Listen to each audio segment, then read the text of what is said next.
Madhava Kunj Bihari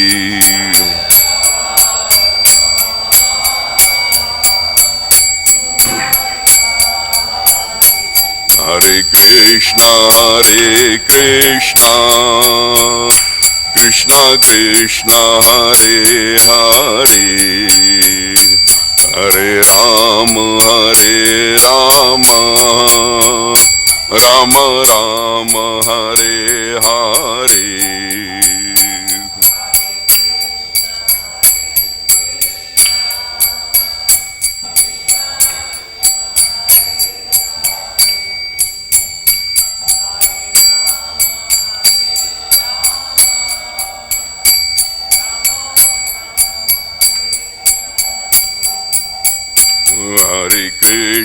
Hare Krishna Krishna Krishna Hare Hare Hare Ram Ram Ram Hare Hare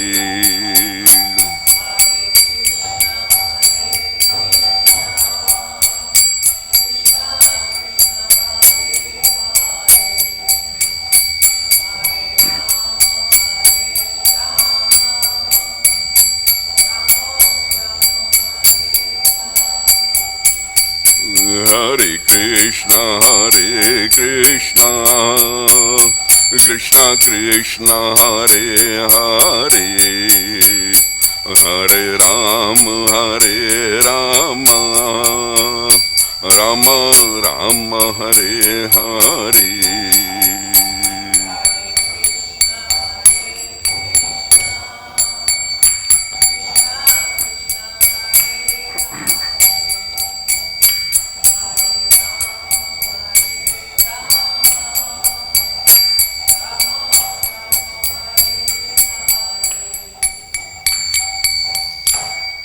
Hari Bol.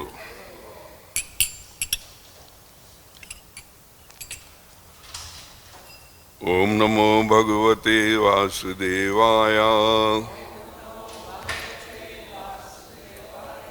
Om Namo Bhagavate Vasudevaya. Om Namo Bhagavate Vasudevaya.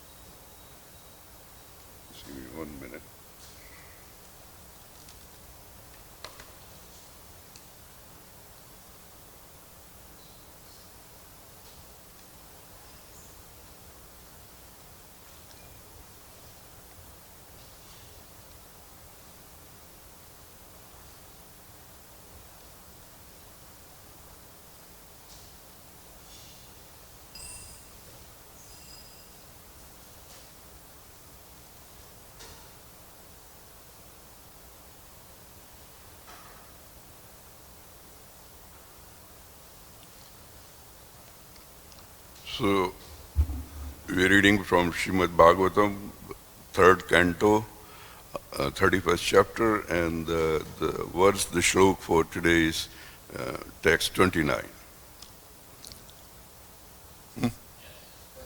29, yeah, we did 28 yesterday, I saw Maharaj did. So, let's read. Saha dehena mānena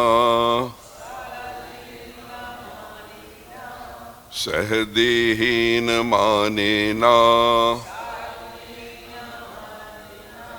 vardhamānena manyunā vardhamānena manyunā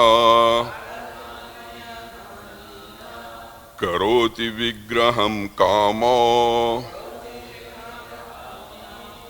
karoti vigrahaṁ kāmo kāmiṣv antāya ātmanaḥ kāmiṣv antāya ātmanaḥ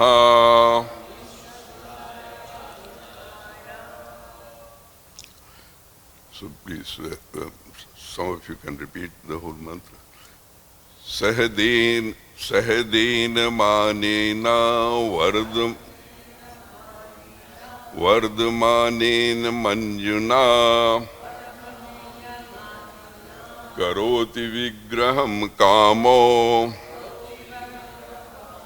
kāmiṣv antāya cātmanaḥ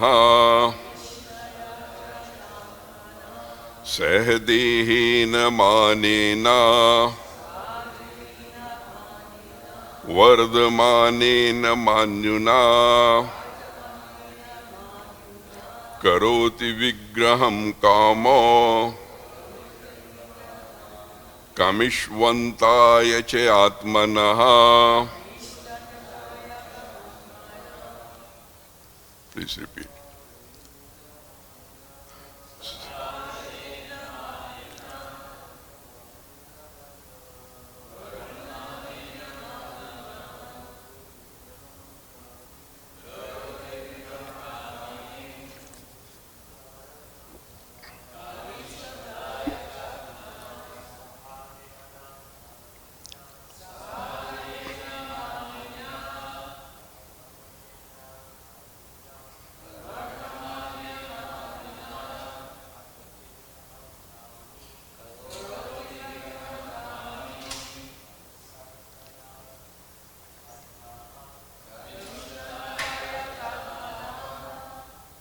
Mataji.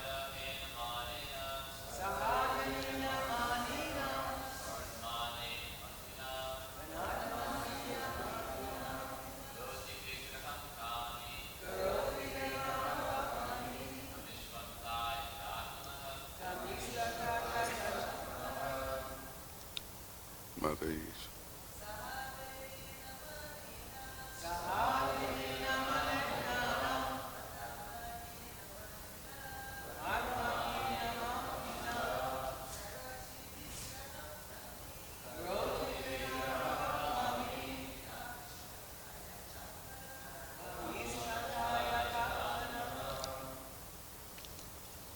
Anybody else?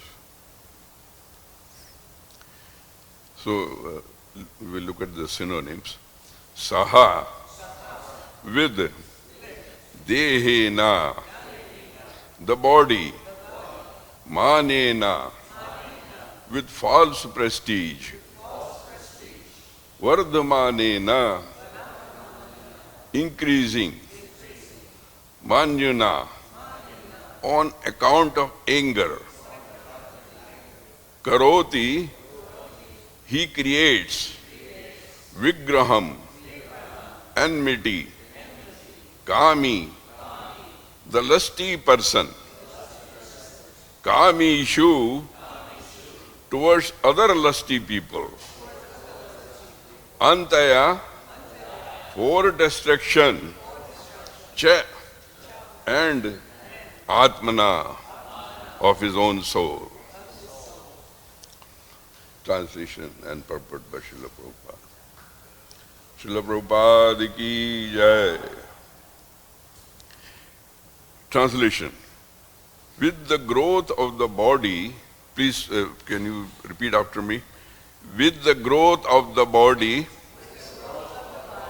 the living entity, in order to vanquish his soul, increases his false prestige and anger, and thereby creates enmity towards similarly lusty people.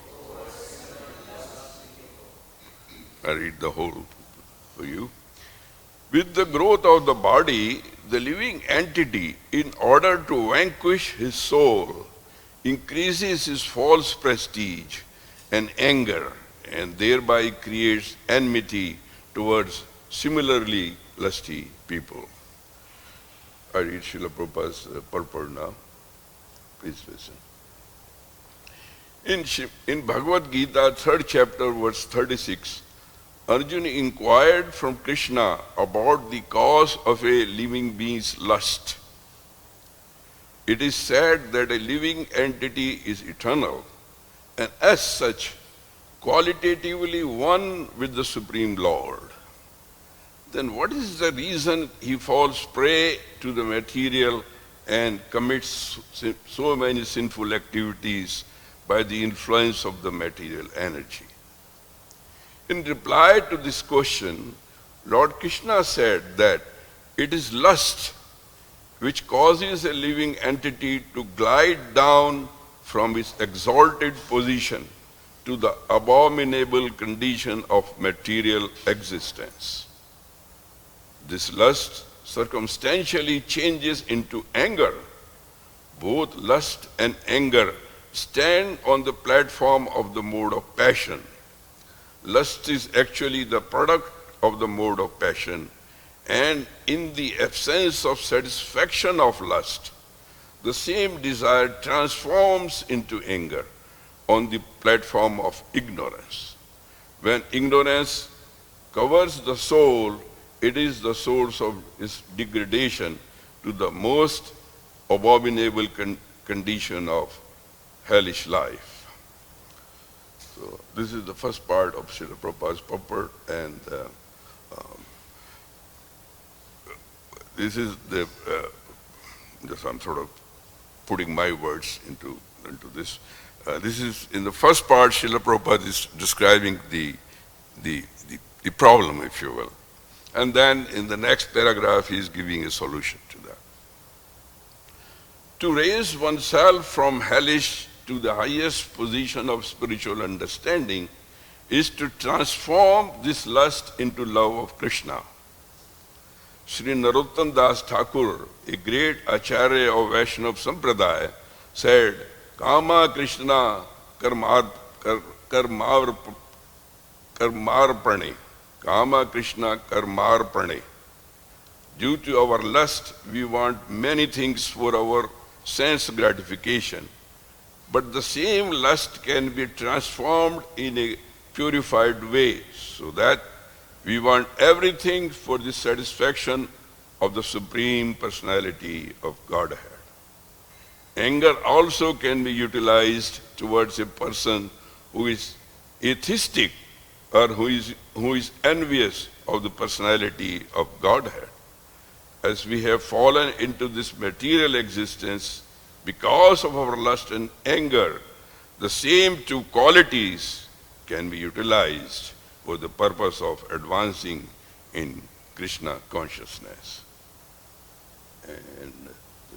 And one can elevate himself again to his former pure spiritual position. Srila Rupa Goswami has therefore recommended that because in material existence we have so many subjects of sense gratification, which we need for the maintenance of the body, we should use all of them without attachment for the purpose of satisfying the senses of Kṛṣṇa. Srila Prabhupada ki jai.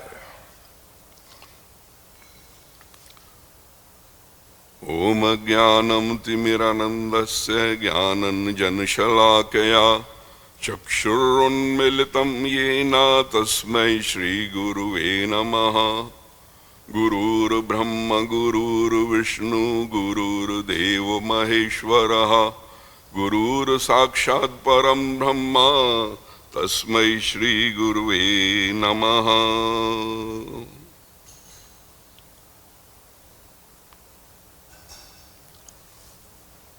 So, first of all, thank you for giving me another chance to come over here and share with you and read with you. This particular, first I just want to talk a little bit why we sort of do this repetition. A lot of things Srila Prabhupada introduced in the Sampradaya. He was establishing something very unique, very unknown in the West. As you know, he came when he was 69 to this Western Hemisphere on the instructions of his spiritual master to preach in English to the English world. And not only to preach to the English world, but also to establish a sampradaya, a Vedic tradition that that follows the tradition he was coming from, the Vaishnava tradition of Gaura Sampradaya that he was bringing with him. So among that, the things, everything that you see, he brought with him, from deity worship to giving lectures to understanding the scriptures to preparing the food or whatever you see in ISKCON is this man's effort. And what he brought was not something unique known in India where he was bringing it. He was bringing something that was already being practiced there. So it wasn't like a sect out of nowhere, but it was a sect or establishment or a sampradaya that was following the tradition that was already in India. And among the one thing that we know, the Vedic scriptures they were not written. The tradition of passing the knowledge was through oral instruction. And that's the one reason it survived all the thousands of onslaughts by many other civilizations. Because it was oral. And in oral tradition, you learn better by repetition. So that's why Srila Prabhupada introduced this concept that the scripture needs to be recited at the same time repeated. So the Guru repeated a mantra, and his disciples, still this being done in Gurukuls in India. And the Shishya, the disciples, they will repeat 3 times. We try of doing it more than 3 times here. But traditionally, the teacher will sit and the students will sit, Guru will recite a Vedic mantra, and the disciple, the Shishya, will repeat 3 times. And that's the way the information get ingrained in the mind. Like this is the best way to ingrain information is by repeating, listening and then repeating. So even for me, even in this age, now so many things has to be remembered, like passwords and the bank codes and all that. So the best way I do it is, even if 6 digit, I sort of read it and then I repeat it, I read it loud, and that's where I remember. So this is the tradition that Prabhupada wanted us to follow, that not only listen, but repeat. If you only listen, you most likely you will fall asleep, and you will not even remember what the teacher said. But if you repeat, then some of it at least will be ingrained in your mind. So when you go out for prasad, then at least few words will be in your mind. So that's the hope.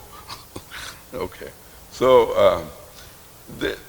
in this particular shloka, Prabhupada is actually referring to Srimad Bhagavad-gītā, and I want to sort of bring that and read it for you, that particular verse, the dialogue between Kṛṣṇa and Arjuna. So give me 1 second.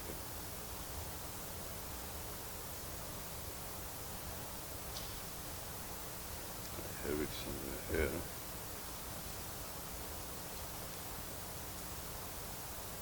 Anybody has Bhagavad-gītā copy? 3:3, yeah.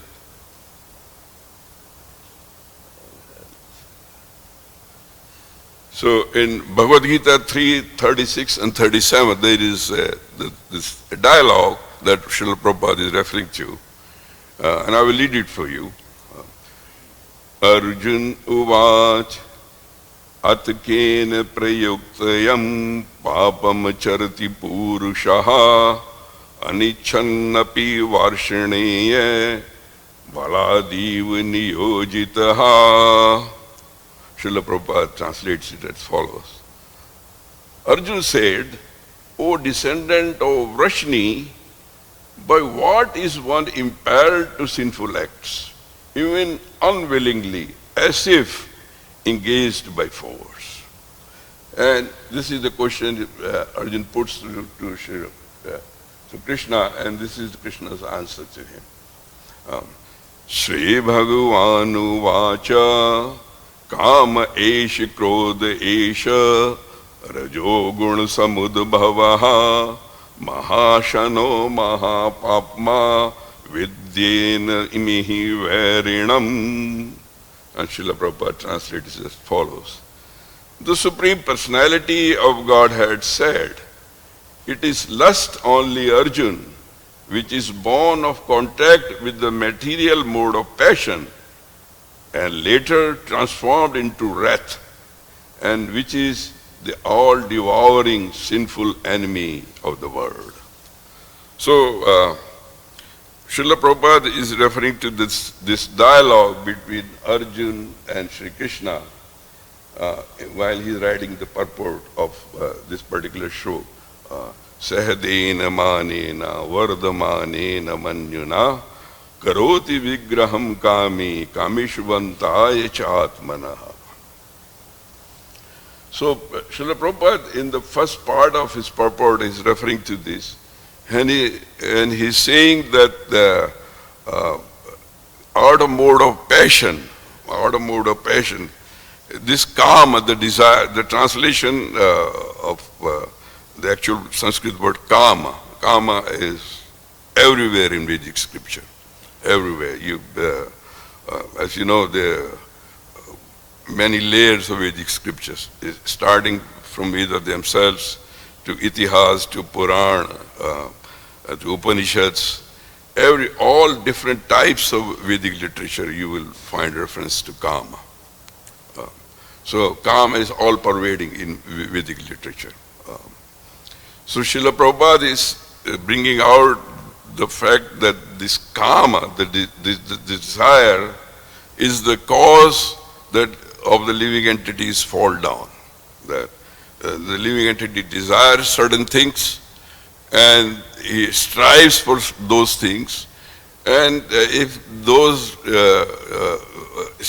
he is successful in his striving, he is happy, at least for the short time. And if he is not successful, then he becomes angry. And both of them causes him to fall down from his very superior spiritual position to the material existence. So this is, when I have read this many times, and always the question comes to me when I'm talking to mostly other people. Well, if it is all bad, then should all of the desires and the product thereof be vanquished? Should we not have any desire? Is the living entity designed to be without desire? That is the question many people ask. Is the living entity designed to be without desire, or are the desires part of being human life?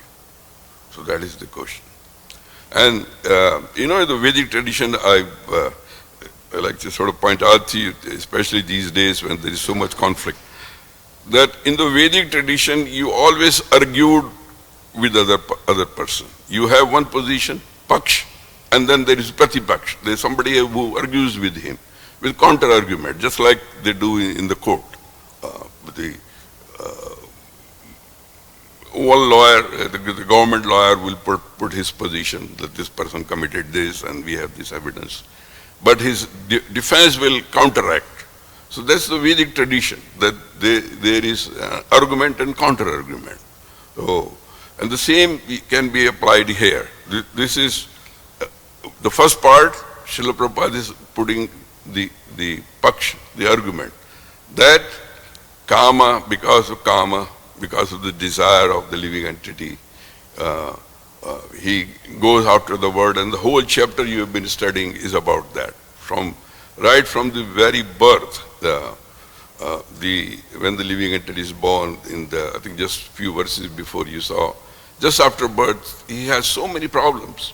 He may be stuck by an insect, but he is unable to do anything because he just don't have the strength to do anything. So the pain and suffering is part and parcel of being human life. So So is the kāma itself bad? So that's the paksh. But the pratipaksh will say no. The Vedic literature actually desires one to have kāma, desires one to have lust, desires one to have desires. So I will read for you some parts of the Vedas when the counter argument is given, and you will see the conflict. And then in the last paragraph, Prabhupada gives the resolution. So no teacher. That's why we need a living guru. I'm just sort of pointing it out because there are certain schools within ISKCON who say there is no need of a living guru, but no. You need a living guru to reconcile certain parts of the text. And the text can be very confusing, very conflicting.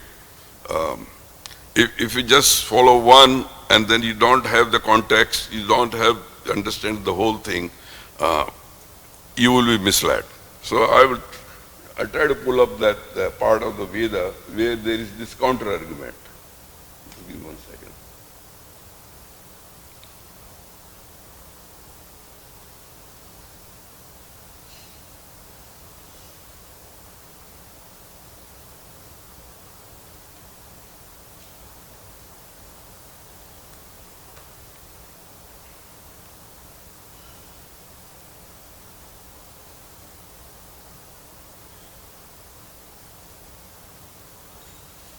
Shato deve bhayo vidadha tayayan prachandrama istirati dirgamayuhu shatmanam bhavati shatayuhu purushashyati indriye ayushye veindriye pratitishtati. So one, we know the Vedas were divided into 4. And the Atharvana Veda, where a lot of rituals are being prescribed. After each of the ritual, the Purohit, the priest, will give benediction to the person who invited him. And among them, these are the benedictions, that you become dirghayu, that you live for 100 years, without disease, without any debt. You have wealth, you have cattle. You have progeny. So none of them can come without kāma. Wealth can only come with kāma. Progeny can also only come with kāma. And your cattle, your wealth can also come with kāma. Nothing in this world that the Vedas are telling you should have can come without kāma. So the counter argument is, well, the Vedas prescribe kāma.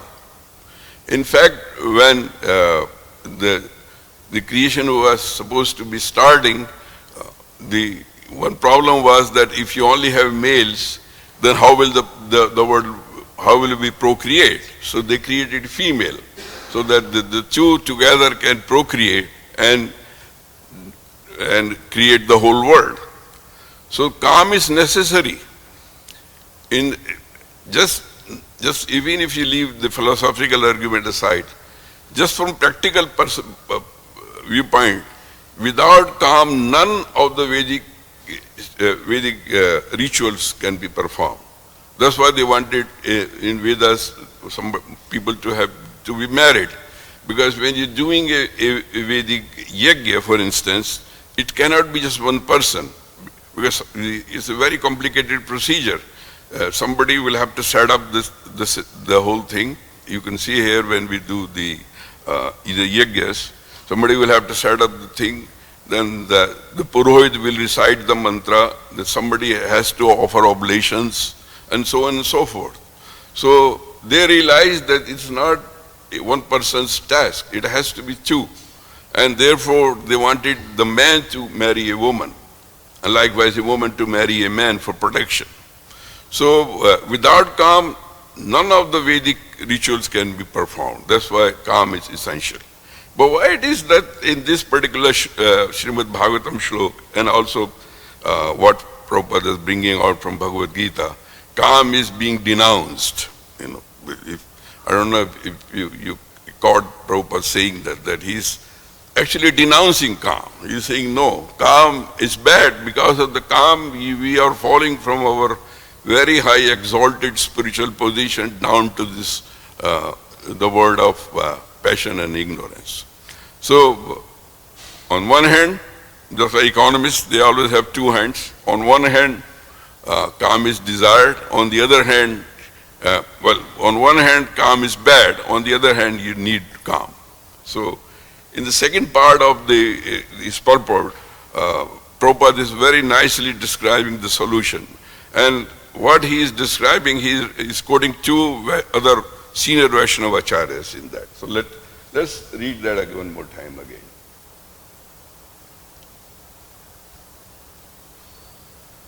So what Srila Prabhupada is saying in the second part, to raise oneself from hellish life to the highest position of spiritual understanding is to transform this lust into love of Kṛṣṇa. So just there are 5-6 sentences in this paragraph, but typically the way you write is the first sentence itself tells you the whole, is a gist of the whole paragraph. So if we just focus on this, to raise oneself from hellish life to the highest position of spiritual understanding is to transform this lust into love of Kṛṣṇa. So lust again, the English translation, I don't like it very much, but the word is calm. So the same calm can be used to bring ourselves up to the highest platform of existence. And how is that possible? Just like a knife in the hands of a murderer can take off a life, when in the hands of a doctor can save a life.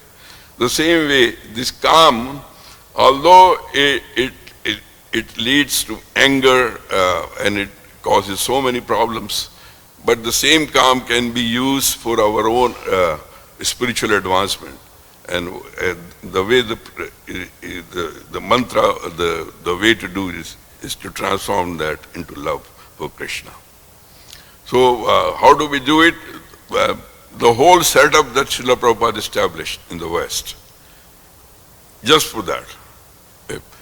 Anything you see is only to transform our lust into love of Kṛṣṇa. There is no other reason. We are not here to sort of build temples or here to develop a spiritual authority, just like the Catholics or other traditions have. No. The whole point of all that we see in ISKCON and even in Vedic scriptures is to transform our karma into love of Kṛṣṇa. And one can give many examples. Any little thing from, let's say you want to make a lot of money. And my Guru Maharaj, Gopal Krishna Maharaj, he always, when I used to go and visit him in simple Hindu families in Delhi area and other places, and many businesses, many business people he used to visit, the biggies. And they used to ask, Maharaj, what can we do for you? This is a tradition. Everybody will ask, Maharaj, what can you? I mean, they are simply saying, Maharaj, it's time to go. But he will always say, consider me as one of your sons. Well, you have 3 sons. You have this whole empire before you. So you're going to leave it for the 3 sons. Why not add me as the 4th son? And I think only few people understood what he was talking about. So his point was that if you have 100 and you're going to divide it into 3, why not divide it into 4? Give one part to me. Give one part to Kṛṣṇa. Give one part to transform yourself from this hellish condition to a spiritually or advanced position. So we can see anything we do, any activity we do. When we take prasad, we just go out and eat it? No. We recite, and it's not only tradition in ISKCON, it's tradition everywhere. Many traditions, they recite a whole chapter of Bhagavad-gītā before they take prasad. Ours is a little simpler. Prabhupada wanted it to be simple because the Western lifestyle is busy and there's so many other problems here that are not there in traditional Vedic villages. So he made it simple. But many traditions, they have to recite the whole chapter of Bhagavad-gītā before they take the first morsel. So same way, anything you do, when you get up in the morning, we are not told to just get up and then boom, you're into the bathroom. No. When you get up, then you're supposed to recite, remember Vishnu when you get up. Remember Vishnu when you get up. So, and how do you do it? Not just mentally, because mentally, most likely you will not do it. Or you will do it in a hurry. But if you recite certain mantras in praise of Vishnu, in praise of Kṛṣṇa, when you get up, you are changing your whole day's activities into spiritual activities. Likewise, when you cook, if we are just cooking for ourselves, then we are again in the first part. We are sort of making it another hellish product. But if just like Mother Yashoda, if we are going to prepare it for Kṛṣṇa and then take what is left from offering to Kṛṣṇa, it is a prasad and it will purify our existence. It will purify our kāma, our desire for tasty food. So this is a very, to me it's a very, very good shloka because it brings out a problem, a fundamental problem of why the human being falls down, but at the same time, Srila Prabhupada as a guru, as an advanced guru, brings you the solution. That is to transform all kāma, all lust, all desires, or even anger, in the service of Kṛṣṇa. Hare Krishna. Anybody has any questions? I can help. Hare Krishna. Yeah. Prabhu, why is Kṛṣṇa sometimes called Kāmadev? Yeah. Yeah, why is he sometimes called Kāmadev? Because, like I said, a piece of steel, you can transform that into a knife that can kill, and at the same time you can use to save a human soul. So the Kāmadev means that two things. One is that he is above Kāma, he is Deva of Kāma, and also that Kāma in itself, lust in itself is not bad. Lust is needed. But what do you do with the lust, that's the most important. So Kāmadev, Kṛṣṇa is above Kāma. It doesn't have any desires for its own. Bhagavad-gītā, Kṛṣṇa says, to me, nothing matters. I don't need anything. I don't need to do anything. But if I give up and leave, the whole world will collapse. So Kāma is needed, and that's why he's Kāma. He is Kāmadeva. He is the Lord of the Kāma. Anybody else?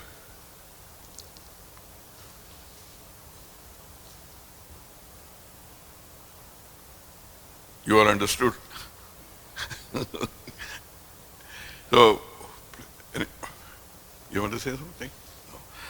No. So the mantra for today is to raise oneself from hellish life to the highest position of spiritual understanding, and that is through developing the Kāma, the lust, into love of Kṛṣṇa. And how we do it, which circumstances, what is to be done, that is our individual life. But if you remember the principle, and Vedas, they only lay out the principles.